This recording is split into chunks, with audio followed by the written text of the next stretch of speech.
Good evening, you're watching Left, Right and Centre. I'm Nidhi Razdan. Tonight, the Bombay High Court lifts the ban on Maggi and orders fresh testing in a big boost for Nestle. Was the food regulator right to go after the multinational, and is the government's class action suit of 640 crores against the company a good move or one that may backfire? Food Processing Minister Harsimrat Badal joins us on the programme. Also tonight, the Prime Minister now steps in to attack the Gandhis, as is the entire top BJP leadership, while Rahul Gandhi continues his attack on the Prime Minister. Has this battle become very bitter and personal, and is that good for our politics? But first, the big story today was the conditional relief for Nestle and for Maggi noodles by the Bombay High Court, which said that the ban violated the principles of natural justice. The samples will be tested again. The Maggi ban struck down by the Bombay High Court. The court calling the ban a violation of the principles of natural justice. For over 2 months, India's favourite snack, 2-minute noodles Maggi, has been off the shelves after food safety regulator FSSAI banned 9 variants of Maggi on 5th June. Today, the Bombay High Court lifted the ban with conditions. Before Maggi returns to stores, 5 samples each of all 9 variants will have to be tested. The tests will have to be conducted in 3 labs named by the court. The entire process will have to be completed in 6 weeks. While the government plans to appeal against the lifting of the ban, the Bombay High Court refused to stay its order. Whatever decision the High Court has taken, they have heard both sides and they have taken a decision. I welcome the decision that they have taken, because I'm sure it is what is good for the nation and good for the people. I've always maintained that there need to be totally transparent and clear-cut protocols where the industry should know how they need to manufacture, and they should be bound to follow that. Clear protocols for the testing labs to know how they need to test. A prayer was made by the state as well as by the Learned Council for the Union of India to asking for a stay of the order.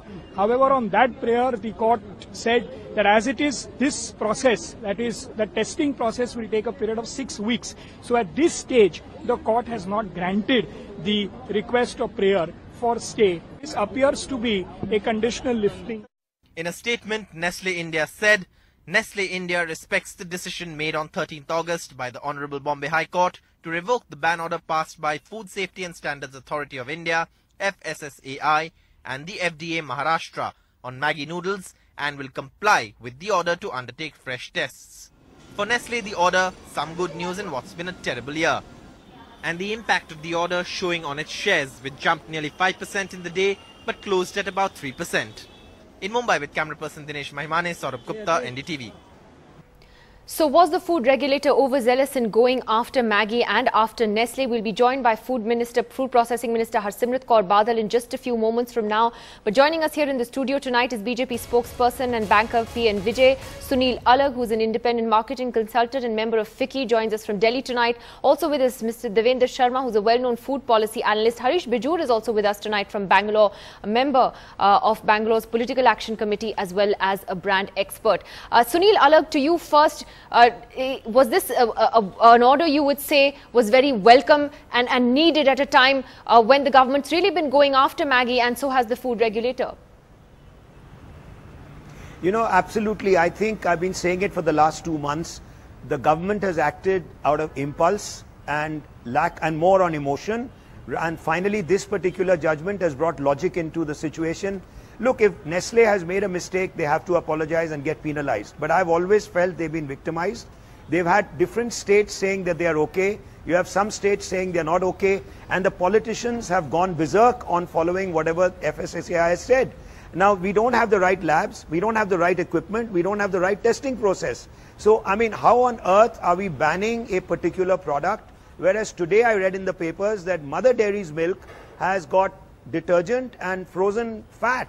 And this is FSSAI. Are they going to ban Mother Dairy's milk? No. So you can't have double standards. And you're suing them. I've said Nestle should sue the government on the amount of money that they've made Nestle ruin, and 50-year brand being destroyed by just a couple of young lab assistants and overzealous politicians. This had got to stop, and thank God for that, because that's what we needed.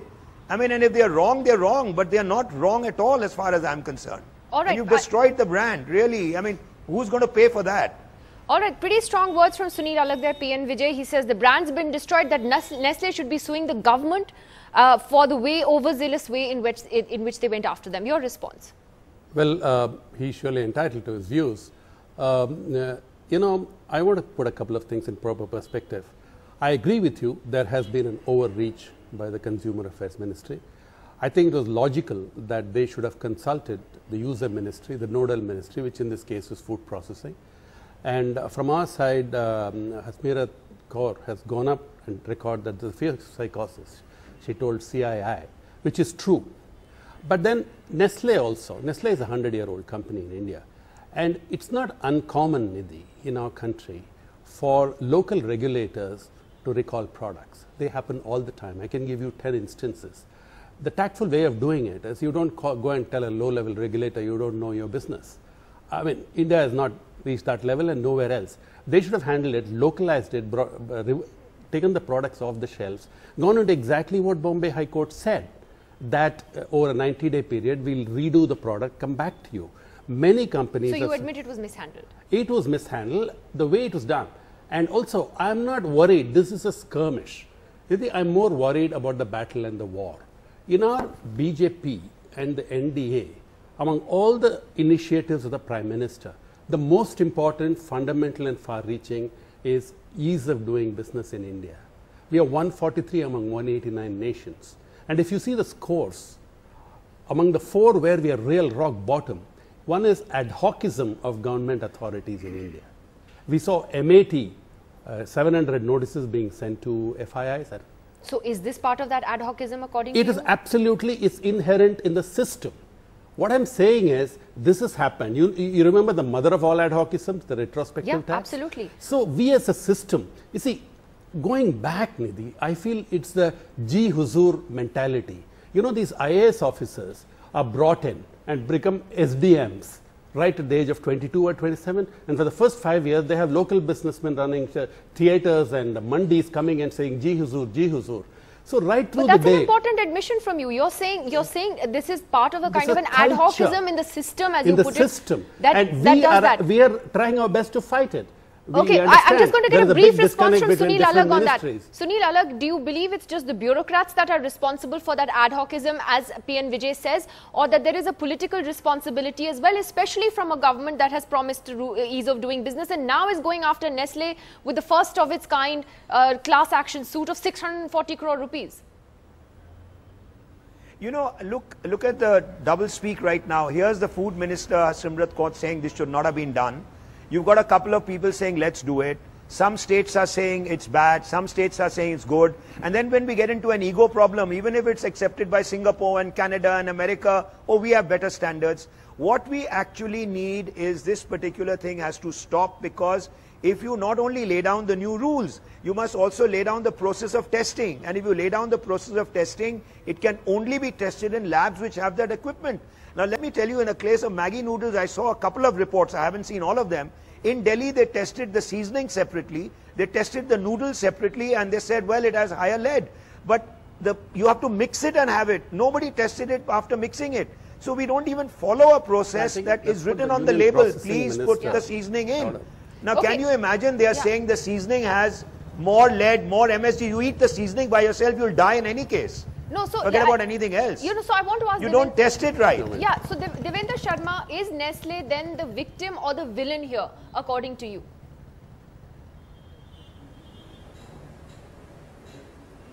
Well, I think let's be very clear, Nidhi, first of all, that it is because of the too much of ease of business in India that all these companies have been indulging, or most of these companies have been indulging with all these kinds of practices. They don't give a damn to the quality standards of India. That is known. Now, it is in this particular case that the state government and the center, the FSSAI, actually took action against those samples which were detected a year back and which were found faulty. Now, what the Bombay High Court has done today actually is not asking for the same samples to be tested, same samples to be tested again. So it doesn't mean that those samples which were tested at that time have been rectified or have been corrected by the High Court decision. If at all they say it's all okay now. But all I'm saying is that was a different case. Now, as the gentleman said earlier, that we have a tradition of recall. Now, you have seen cars being recalled from Ford or from Honda and so on and so forth. Does not mean that they have to be banned in this country. Now, the point is this was a recall because of the samples were found faulty. And this is not the first time it has been found faulty. We have had a docism. Now, when the system gets into place, we don't also want it. Now, I am very happy that, a multinational of this size of Nestle has been taken to task, and I think that is a very good message to the country that we must behave now. We have always been treated as a dustbin of the global dustbin for all kinds of technology, for all kinds of products, for all kinds of food products especially. You know, the apples that come from Washington come with 106 pests and diseases. If these were to go back to America, America would reject it. Now, that's the kind of thing that is happening in India, and we have somehow lapped up whatever is coming from the West. Where it's interesting what you're saying. The point I'm trying to make is, this. No, sorry. The reason I'm interrupting you is because, clearly, you're making a very important point that India will not, India is sending out a message that it will not tolerate any substandard food products being sold in this country, particularly by multinationals who may otherwise maybe practice different standards elsewhere. I don't know. But the same Maggi noodles have been given a clean chit, for instance, just yesterday by the US health regulator. Other countries that have cleared Maggi included Singapore, Australia, New Zealand, the UK, Canada, and now I name the USA. How is it possible, Mr. Sharma, that all these other countries, cleared Maggi noodles and we didn't? I'll tell you where the catch is.